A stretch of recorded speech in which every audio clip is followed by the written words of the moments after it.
What's up, YouTube? Welcome back to the channel. Listen, man, today is a lovely day. Hope everybody out there having a good day. Wishing you the best. We have a lovely video from Senti D'Angelo. That's how you say it. If I mispronounce it or say it in the wrong way, my bad. Um, and the title says today, accept the monster you are. Brutal psychology. And the reason why I wanted to make this video because I feel like we live in a society where it's very soft and comforting. And it doesn't really push us to our limit. It keep us so comfortable to the point that we wouldn't even try or wouldn't even think that we have more, or we never push ourselves to our full limit. Right. So I just wanted to say that, and I feel this video would be a lovely video. I started watching a little bit. And I feel like there's so much we could learn from it. So let's get into it. Let's go. Why does happiness seem to slip through our fingers just when we try to grab it? We live in a world that sells us the idea that the pinnacle of life is being happy, an incessant promise on social media, in self-help books, and even in casual conversations about the future. But what if this pursuit is what makes us miserable? Absolutely. Nietzsche, the philosopher who dared to challenge humanity's greatest dogmas, suggested something radical. Seeking happiness is a mistake. He believed that the true engine of life is not pleasure, but power. Not dominion over others, but power over oneself, the ability to overcome challenges, grow, and expand. And here's the paradox. When we stop chasing happiness, it finds us as a natural consequence of a life well lived. Think about how modern society trains us to avoid discomfort. We want shortcuts to success, anesthetics to suffering, and easy solutions to complex problems. However, Nietzsche saw suffering not as an evil to be eliminated, but as the To be honest, I feel like sufferation is needed. I feel like as a man, you have to suffer. Right? You need something to happen to you in order to like become a good person. Because if life is always good for you as a man, you truly never learn nothing. Right? You truly never grow into a man that people will look up to and say, I respect.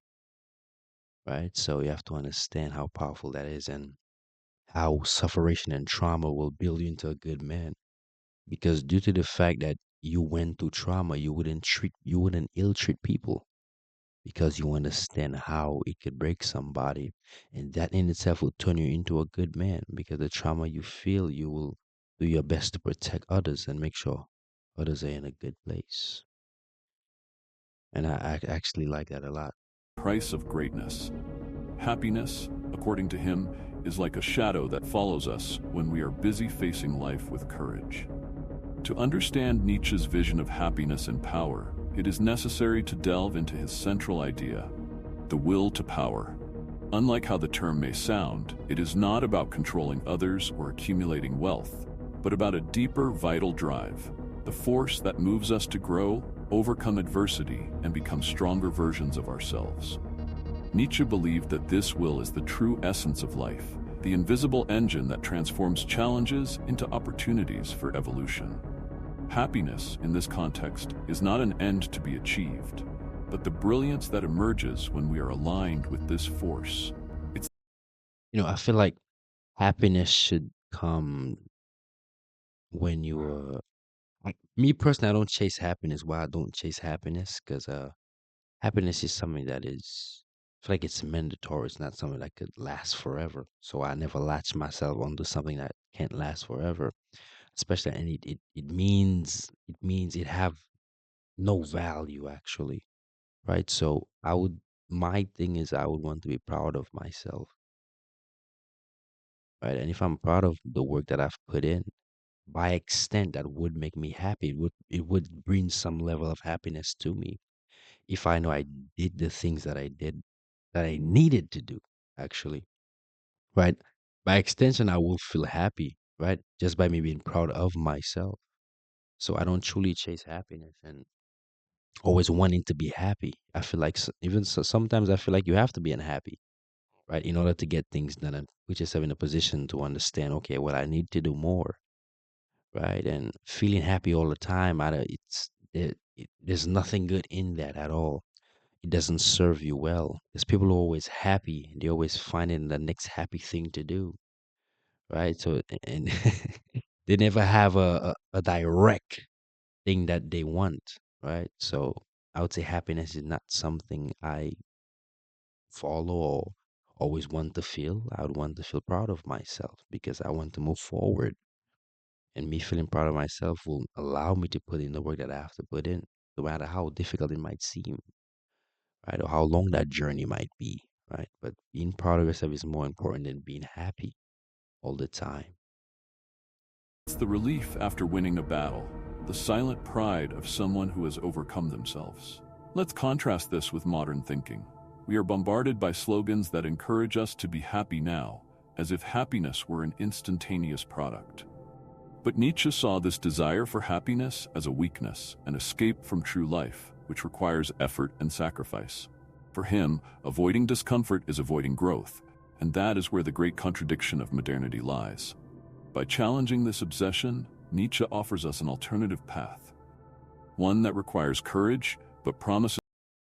One more thing I like, if you if you ever try to escape the challenge of life in itself or anything that you want to do, you could never truly grow. You could never truly move forward, right? And just like the brother said, we live in a society where everything is comfort, comfort, comfort. Our life is already comfortable already, right? Right? You have running water, right? You have heat, you have AC, right? You have shelter, you have food consistently, right? You have a job, a paying job. Whether you live in paycheck to paycheck, but you're still living a good life. You're living a life better than your ancestors, so you should be proud. And that's push you to do more if you understand, especially how easy life is for us. Right. And you don't take that for granted. You want to work hard enough so you know the people after you could, you know, enjoy or live with some of the things you did before them. Right. Because your ancestors work hard. They work hard. That's why we're here today. That's why we're able to live a better life than them because they sacrificed their life for us. But a lot of y'all are selfish. A lot of y'all are, "Well, I'm depressed and I'm sad and I'm this and I'm that." All this foolishness that you would say you feel.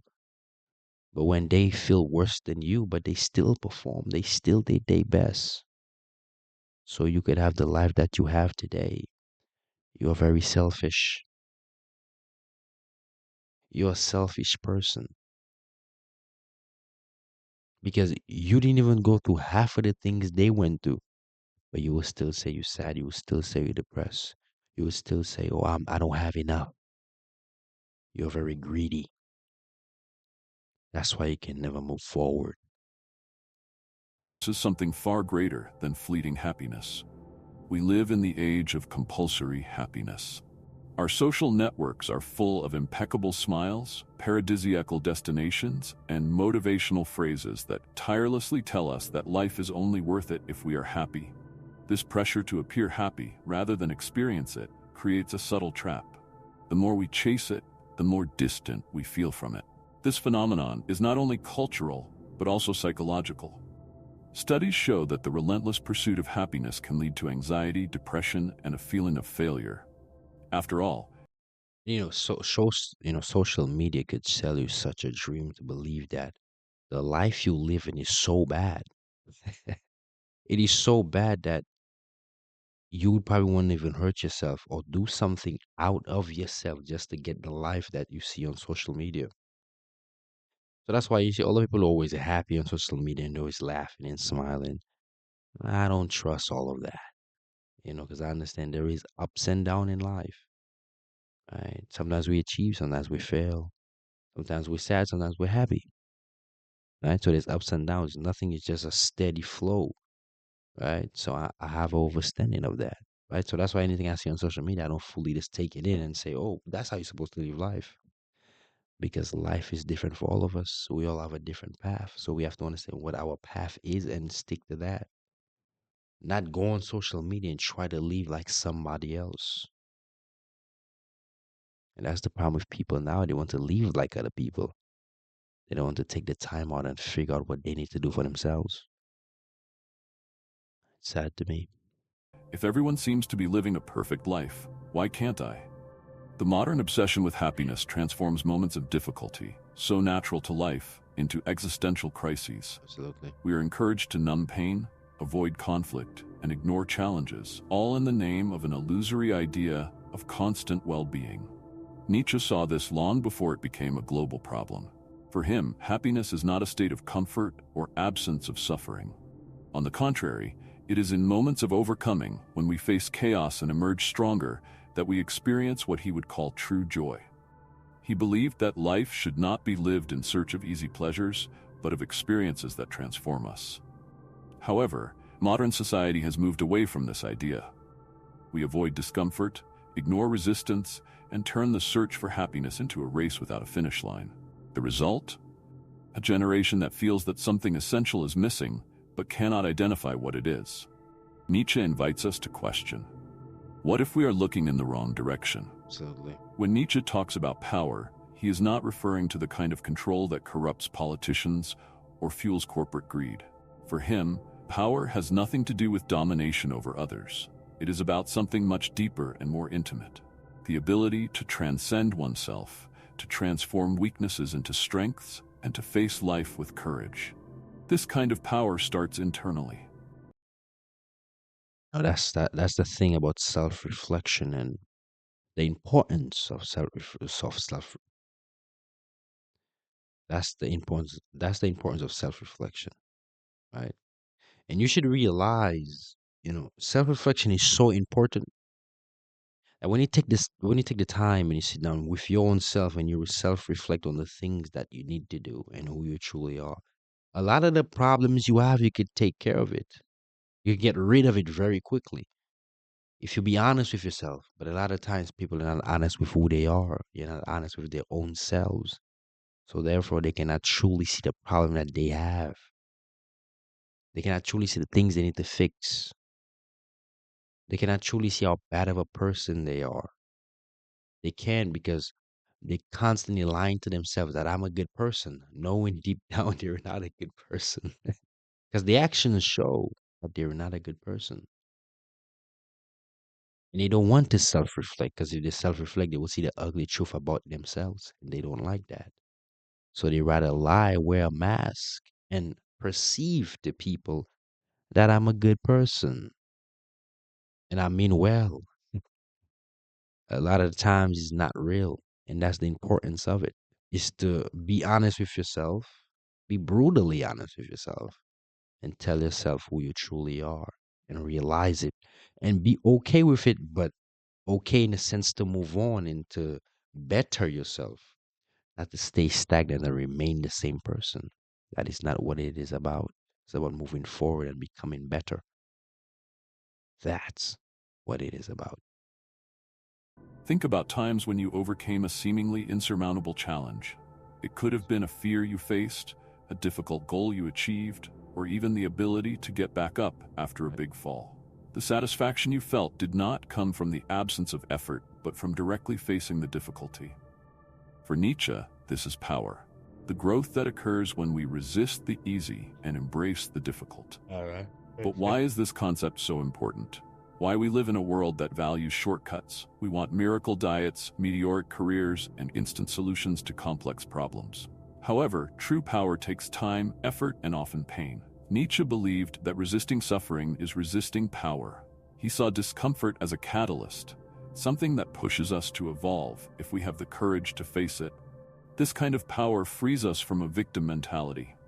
Instead of blaming the world or circumstances, we start to see ourselves as agents of our own transformation. Life stops being something that happens to us and becomes something we actively create. And here's the paradox. The more we embrace this vision of power, the more we find that happiness that seems so unattainable. Not because we seek it, but because it appears as a side effect of our growth. Funny thing, I've come to the realization that a lot of people like to blame others. A lot of people like to play victim. They like to point the hand and say, but that person did it. instead of not realizing that they themselves have the problem. And they themselves they have to change the problem because nobody can change the problem for you. And that's the problem for a lot of people. They don't truly understand that they have to put in the work for themselves. They have to do the things for themselves. Nobody will do it for you. All right. Stop playing victim and pointing the hand at other people and blaming other people. They say, well, that person did it. It was that person's fault. No, it is your fault actually, because you didn't put the work in for yourself. Don't blame other people. Do not do that. That is not something you should do. And that's the importance of self-reflection. You can reflect upon yourself and say, well, I'm doing something wrong and I need to change it. And that's what you do. Simple as that. That's the only way you could move forward. Modern society makes a continuous effort to avoid suffering at all costs.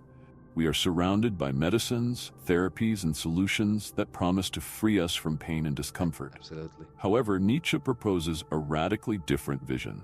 What if suffering were, in fact, an essential component of life that we should embrace? It is. For Nietzsche, suffering is not just an inevitability, but a powerful tool for transformation. He argued that pain teaches us lessons that ease can never offer.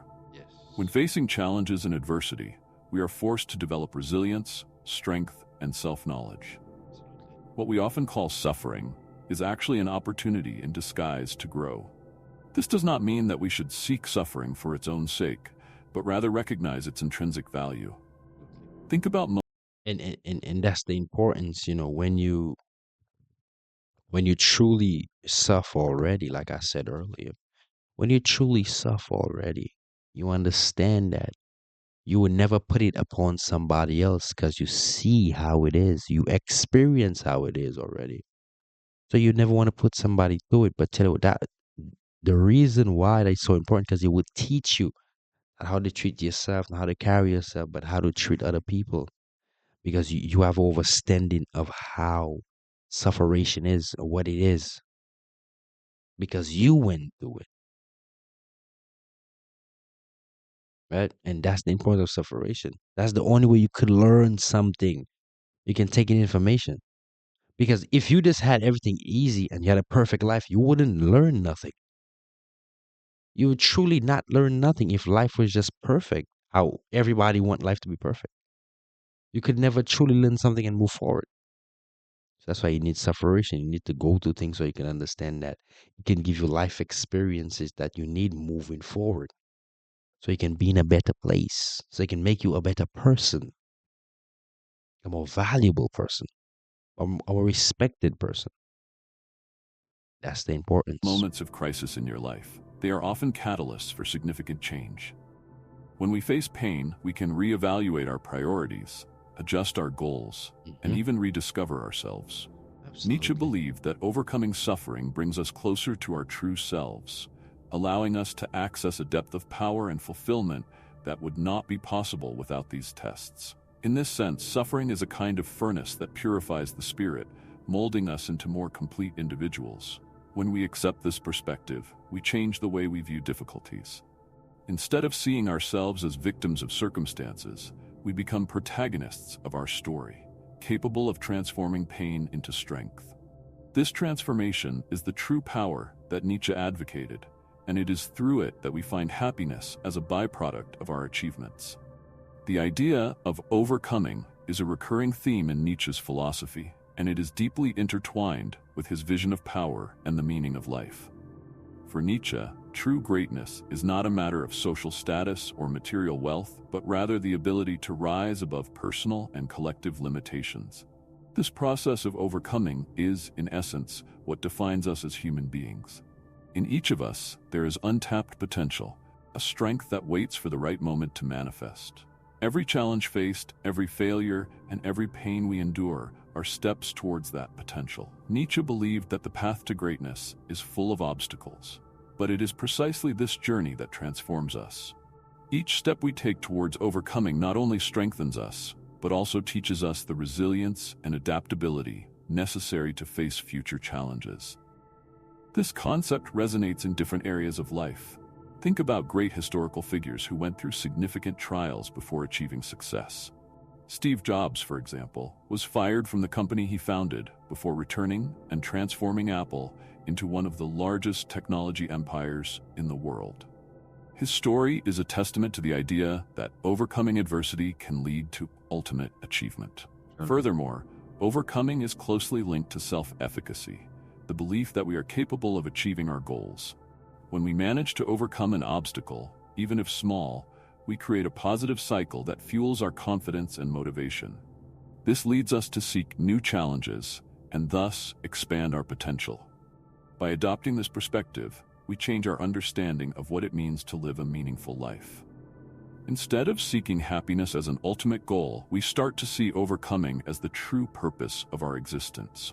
And so, as we become adept at this cycle of growth, happiness naturally arises as a result of our own greatness. Setting goals is an essential component on the path to power and overcoming, and Nietzsche emphasizes the importance of these goals being meaningful and authentic.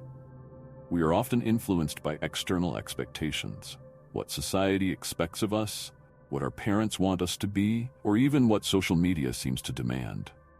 However, true strength comes from goals that resonate with our deepest essence. When setting meaningful goals, we must ask ourselves, what do we really want to achieve? What are the aspirations that move and inspire us? These questions are not just superficial reflections, but rather an invitation to explore our deepest motivations and desires. When we set goals that reflect our values and passions, we find a purpose that drives us to act. A practical example is the difference between "I want to be rich" and "I want That's the thing about it. Right? It's to create a positive impact on people's lives." The first goal may seem attractive at first, right, and that's why you need goals, because then you always need something to push you more, so you could reach a higher level. Right, so you can always constantly just keep moving forward. You set a new goal every time you take care of the previous one. but the second is rooted in a greater purpose, which makes it more powerful and motivating. Meaningful goals tied to our true selves inspire us to work towards something that transcends mere material desire. Additionally, the dynamic nature of goals is critical. They should not be fixed, but rather evolutionary, adapting as we grow and develop. This cycle of review and adjustment not only keeps our goals relevant, but also challenges us to step out of our comfort zone, promoting continued growth. When we adopt this approach, each step toward our goals becomes an opportunity to practice self-improvement and strengthen our inner power, creating a virtuous cycle that leads to a fuller, more meaningful life.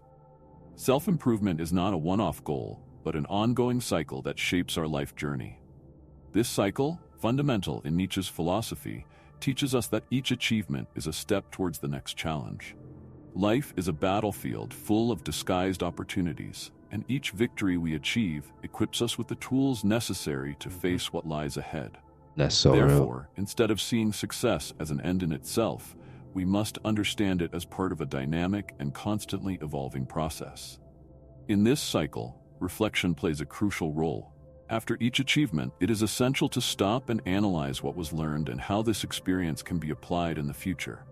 Ask yourself, how has this victory changed me? What skills have I developed? What obstacles do I still need to overcome?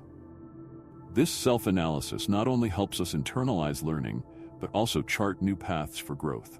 For example, an athlete who wins a competition may celebrate the victory, but it is the reflection on their training routine, nutrition, and mindset that prepares them for the next tournament. The true champion does not rest on success. He constantly seeks new limits to reach. This growth mindset is what sets great directors apart from the rest. Furthermore, the cycle of self-overcoming is driven by the notion that each challenge brings with it the opportunity to reinvent oneself.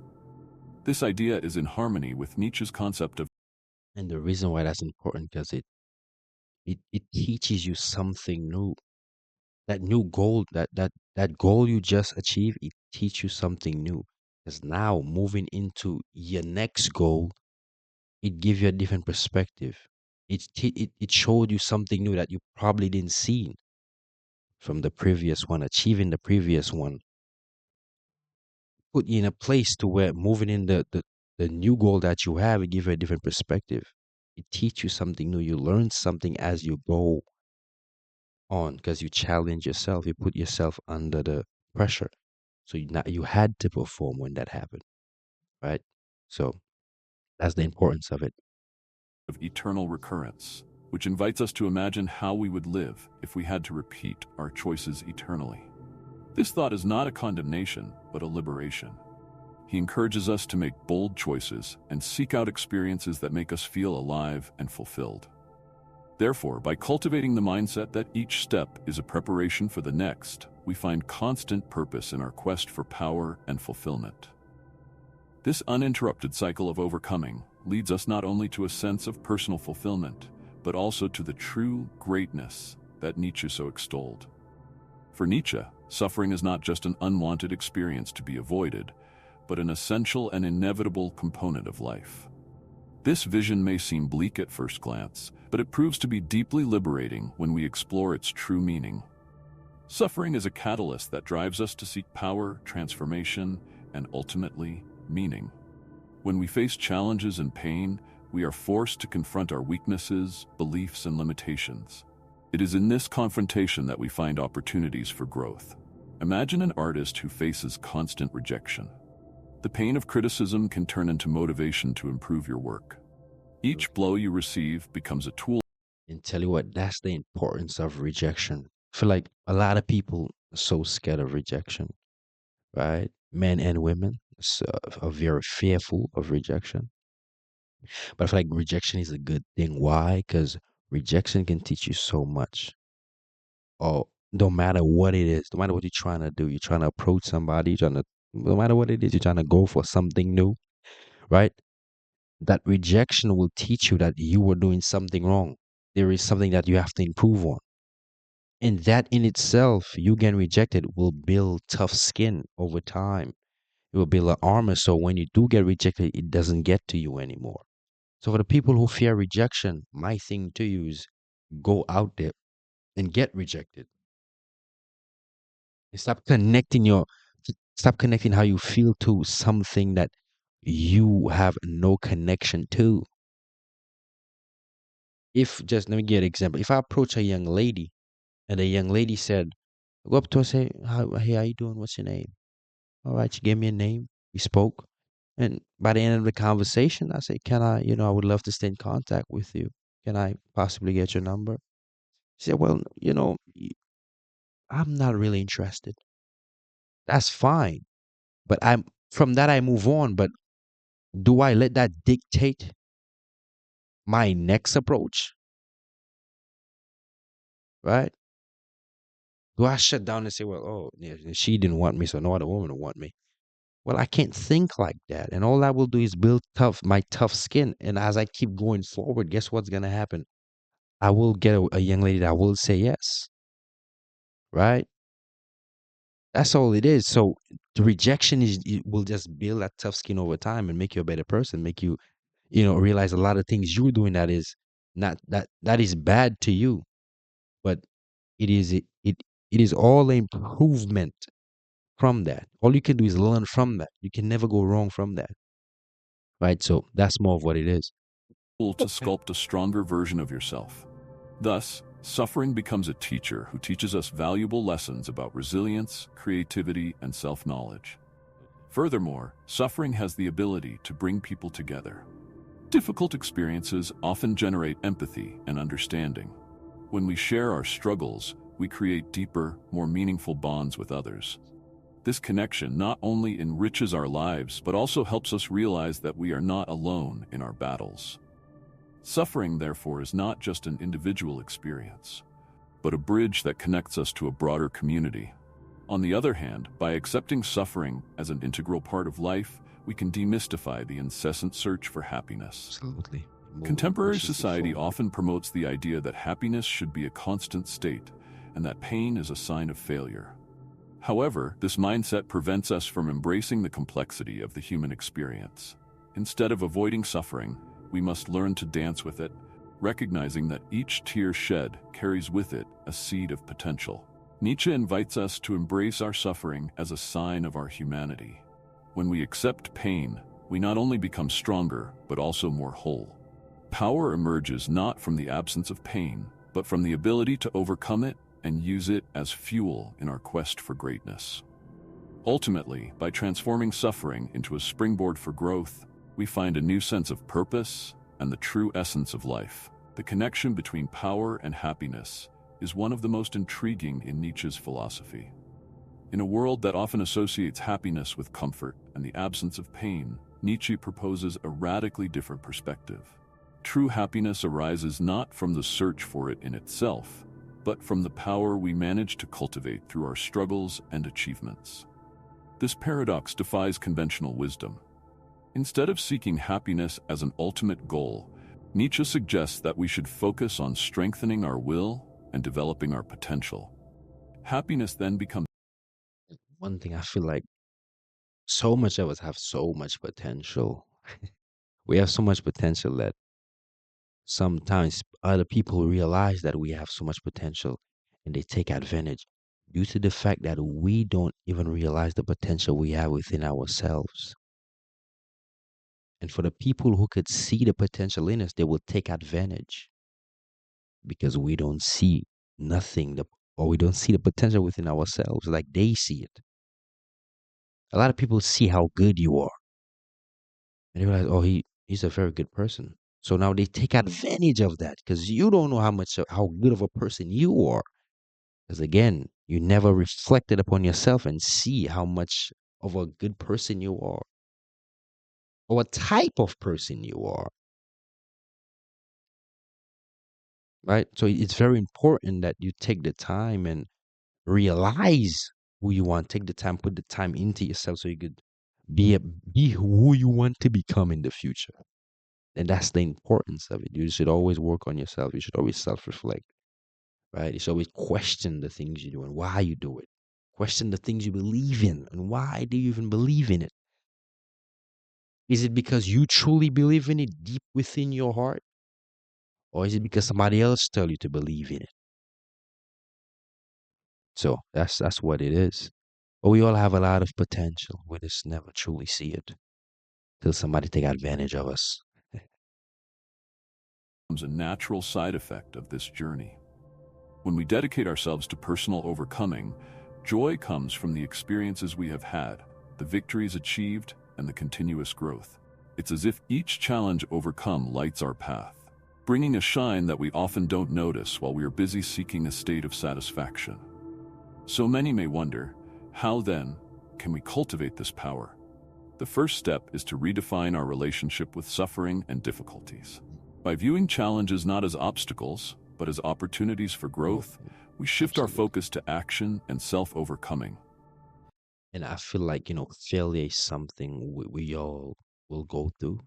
Failure is mandatory. Failure is not something you should dwell into. It is a part of life. It is a part of the game of life, right? And when you get a understanding of what failure is, you will accept it for what it is because it's truly not detrimental to you at all. It is only for growing and becoming a better person and moving forward, right? That's all failure is. All failure can do is push you forward. But if you allow failure to dictate how you feel and what you do, well, you can never truly learn from that, right? So the failure that happened, all you could do is realize it and say, well, okay, I know I failed, but okay, what can I do moving forward so I can better myself? What do I need to do? What did I do wrong? Right? And when you start questioning, that's the only way you can move forward because now you could put it bit by bit by bit and see what you did wrong. When you take it out, you do the right thing, and now you could see, right, the goodness out of it. Now you could be, prosperous. Right? Now you can see the light at the end of the tunnel, and that will make it more clearly for you, right, as you move forward. But failure is nothing but just a reminder of how you must always do better, how you must always give it your best. That's all it is. This mindset turns pain into an ally, which guides us toward deeper development and a sense of accomplishment. Therefore, true happiness does not lie in the direct search for it, but in the journey of empowerment we undertake.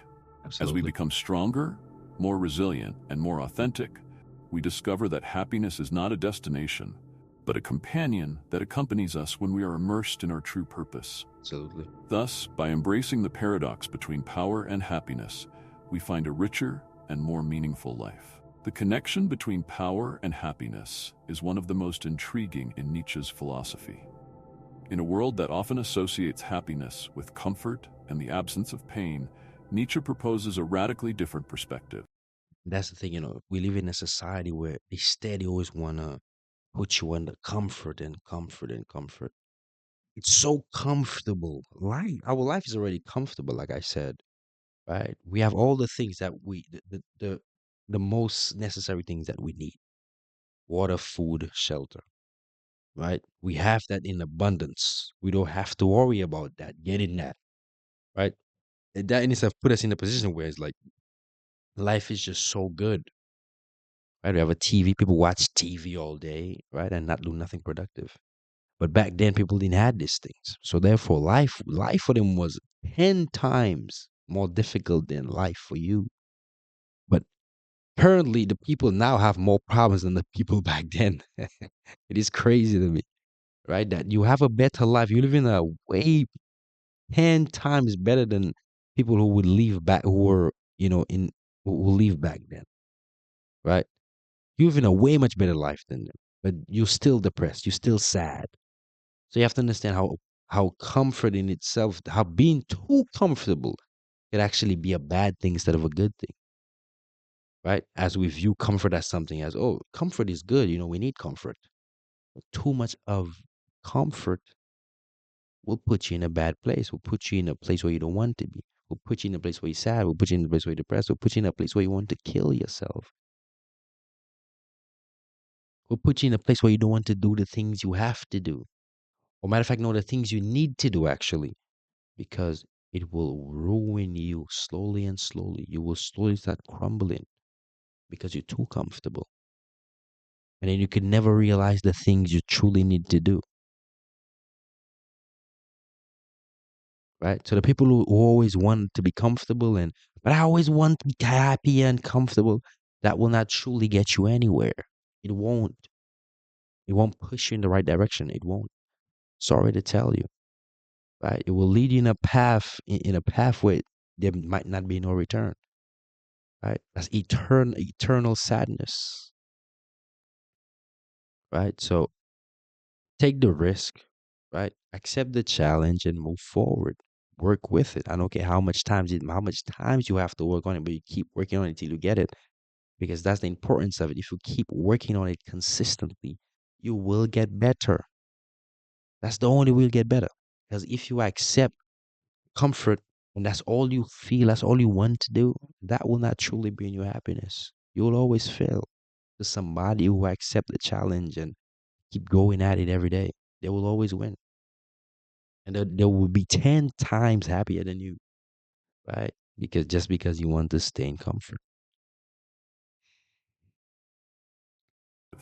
True happiness is not the pursuit of it in ourselves, but the power we manage to cultivate through our strokes and achievements. This paradox defies conventional wisdom. Instead of seeking happiness as an ultimate goal, Nietzsche suggests that we should focus on strengthening our will and developing our potential. Absolutely. Happiness then becomes a natural side effect of this journey. Absolutely. When we dedicate ourselves to personal overcoming, joy comes from the experiences we have had, the victories achieved, and the continuous growth. It's as if each challenge lights our way, bringing a glow that we often don't notice while we're busy seeking a state of satisfaction. So many may wonder, how then can we cultivate this power? The first step is to redefine our relationship with suffering and difficulties. By viewing challenges not as obstacles, but as opportunities for growth, we shift our focus to action and self-overcoming. This mindset turns pain into an ally, which guides us toward deeper development and a sense of accomplishment. Therefore, true happiness does not lie in the direct search for it, but in the journey of empowerment we undertake. As we become stronger, more resilient, and more authentic, we discover that happiness is not a destination, but a companion that accompanies us when we are immersed in our true purpose. Thus, by embracing the paradox between power and happiness, we find a richer and more meaningful life. That was such a good video.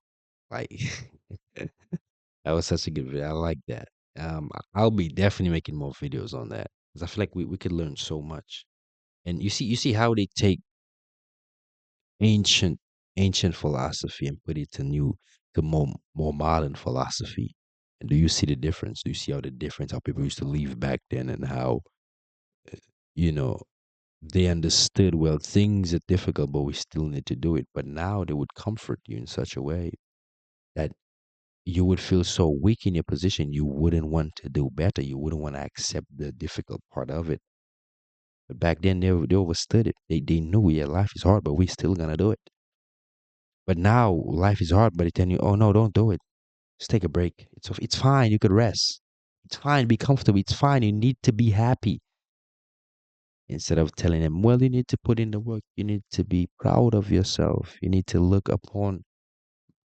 back upon your achievements and be proud of what you've seen and what you've done, right? And that's what it should be, but it's not like that. And if you like the video, leave a like, comment, and I will see you in the next one.